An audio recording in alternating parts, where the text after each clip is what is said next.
बिस्मिल्लाहिर्रहमानिर्रहीम। अस्सलाम वालेकुम। ख़वातीन हज़रात, आयशा वॉइस में एक नई वीडियो के साथ आपकी खिदमत में हाजिर हूँ। उम्मीद करती हूँ आप सब लोग बिल्कुल खैर व आफियत से होंगे। ख़वातीन हज़रात, आज एक इकलौती बेटी की सच्ची कहानी लेकर आपकी खिदमत में हाजिर हुई हूँ। उम्मीद करती हूँ कि आज की वीडियो आपको पसंद आएगी।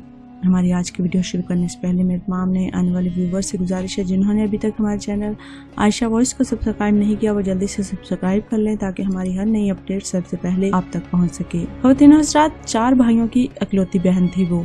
बाप मजदूर था, भाई भी मजदूर थे। भाइयों ने मिलकर उसकी शादी एक मजदूर के साथ कर दी। एक बात पर यकीन कर लें, औरत सरापा रहमत है। माँ की सूरत, बीवी की सूरत, बहन की सूरत, बेटी की सूरत। बात है आपकी नीयत की। अगर आपकी नीयत नेक है तो आप इस रहमत के हकदार बन जाएंगे, और अगर आपकी नीयत में फतूर है तो सरापा रहमत तो क्या, रहमत खुदावंदी भी आपसे रूठ जाएगी। उस मजदूर की नीयत नेक थी। बीवी की सूरत में वो हर किस्म की रहमत का हकदार बन बैठा। उसे बैरून मुल्क जाने का मौका मिला। कदम मजबूत होते ही उसने अपनी बीवी को भी अपने पास बुला लिया। गरीब की बेटी खुशहाल हो चुकी थी। अब उसकी ज़िंदगी का हर दिन यौम ईद था तो हर रात शब रात थी। मगर इस आलम में भी वो अपने अब्बू और भाइयों को नहीं भूली थी। परदेश में 2 बरस गुजर चुके थे। एक दिन उसे अपने अब्बू और भाइयों की याद में तड़पाया। शोहर ने उसकी ख्वाहिश का एहतराम किया। अब वो वतन वापस लौट रही थी। उसने अपनी वापसी की किसी को इत्तला नहीं दी थी। वो अपने घर पहुंचकर अचानक सबको खुश देखना चाहती थी, खुशी पाना चाहती थी। वतन पहुंचकर वो सबसे पहले अपनी अम्मी के पास गई। अम्मी शहर खामोशा में अब्दी नींद के मज़े ले रही थी, मगर वो जानती थी कि उसकी आमद पर अम्मी को सुकून ज़रूर मिला होगा।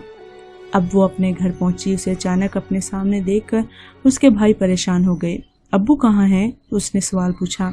इस सवाल का जवाब देना तमाम भाइयों के लिए मुश्किल हो रहा था। फिर उसे एक पड़ोसन से अपने सवाल का जवाब भी मिला और सुराग भी मिला। नालायक बेटों ने अपने बाप को घर से निकाल दिया और अब उसका बाप एक झोंपड़ी में अपनी ज़िंदगी के दिन पूरे कर रहा था। वो अपने बाप के पास पहुंची। उसका बाप मजबूत असाब का मालिक था, मगर अपनी बेटी की एक बात सुनकर वो रो पड़ा। चले अब्बू, अब आप मेरे साथ रहेंगे।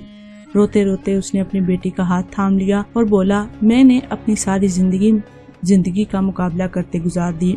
जिंदगी में बस 2 बार रोया हूँ। एक बार तब जब तुम पैदा हुई थी तो मैं शर्मिंदगी के एहसास से रोया था, और दूसरी बार आज जब तुमने मुझे सहारा देने की बात की। बाप की बात सुनकर बेटी भी फूट फूट कर रोने लगी। रहमत तो बस रहमत होती है, फिर चाहे कोई उसकी कदर करे या ना करे। ख़वातीन हज़रात, बेटी सरापा रहमत है, और कहते हैं जब अल्लाह ताला सबसे ज्यादा इंसान से खुश होता है तो वो उसके घर बेटी को पैदा फरमाता है।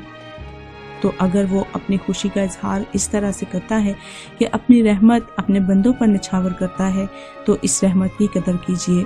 बेटियों के साथ बहुत मोहब्बत से, बहुत चाहत के साथ पेश आइए, क्योंकि बेटियां अल्लाह ताला का बहुत ही खूबसूरत तोहफा हैं। अल्लाह ताला हमारी सब की बेटियों को हिदायत नसीब फरमाए और उनके नसीब अच्छे करे। इसी दुआ के साथ आपसे इजाजत चाहती हूँ। उम्मीद करती हूँ कि हमारी आज की वीडियो आपको पसंद आई होगी। वीडियो पसंद आने की सूरत में लाइक करते हुए सदका जारिया समझ के शेयर जरूर कीजिएगा। हो सकता है किसी बेटी का भला हो जाए। कमेंट में जरूर बताइएगा हमारी आज की वीडियो आपको कैसी लगी। मिलते हैं एक और वीडियो के साथ। तब तक अपना और अपने साथ दूसरों का ढेरों ख्याल रखिएगा। हमें अपनी दुआ में याद रखिएगा। अल्लाह हाफिज।